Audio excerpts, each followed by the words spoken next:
BXB. It's in the game!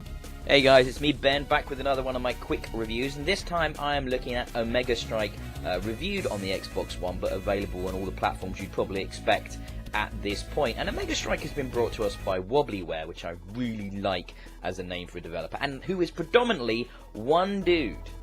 And I do find it impressive when a development team of such a small type is able to produce such a polished experience. And Omega Strike has a fantastically fun, cartoonish art style that's very evocative of Saturday morning cartoons, and the setup certainly leans towards that as well, with evil scientists and courageous heroes and horrible experiments and mutants and all of that. But then when you get into the game of Omega Strike properly, you realise it's a Metroidvania game, an action platformer, which is USP of you can switch between 3 different playable characters at any time. So you can use their different movesets and different abilities to your advantage. For example, there's the light-footed dude with a shotgun, the ninja type who does a double jump. And then there's the big guy who's got the ability to push boulders. And then there's the marine guy who can do like a combat role and is kind of your general dude. And, you know, this game's problem for me, the major issue is that on the Xbox, there's a lot of other games of this nature already available. The action platformer with Metroidvania elements isn't exactly an uncommon genre right now. We've got really sort of standout entries in that, such as Super Time Force, and then there are other games such as Unit 4, which uses a very similar character swapping mechanic.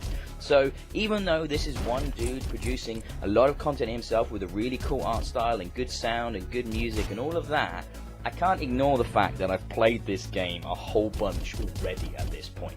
And there's an example of the genre, it's perfectly fine. It doesn't do a lot to really stand out from the crowd, however. One of the biggest problems I had, which really bugged me actually, was that early on in the game, you're introduced to your 3 switchable characters, and they're great and they're fun and you're switching between them. And then it's taken away from you, and I hate that artifice, where the evil genius guy decides to take away your 2 partners, and you're stuck with really ostensibly the most boring character. And then you're plodding through the Metroidvania landscapes and the worlds, and you're looking at sections where it's like, oh, that's blocked by a boulder.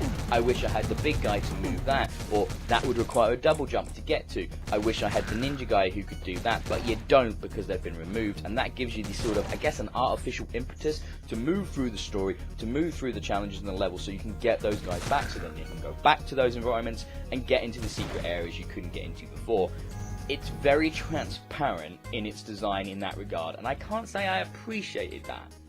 The combat itself feels good, the jumping mechanics feel snappy, there's even an overworld with shops and like a town you can go to, different characters and like almost side quests you can explore, and then of course from there you go into the different environments and stuff to explore different areas of the game. I'll be honest with you, at this point there's not a lot much more to say.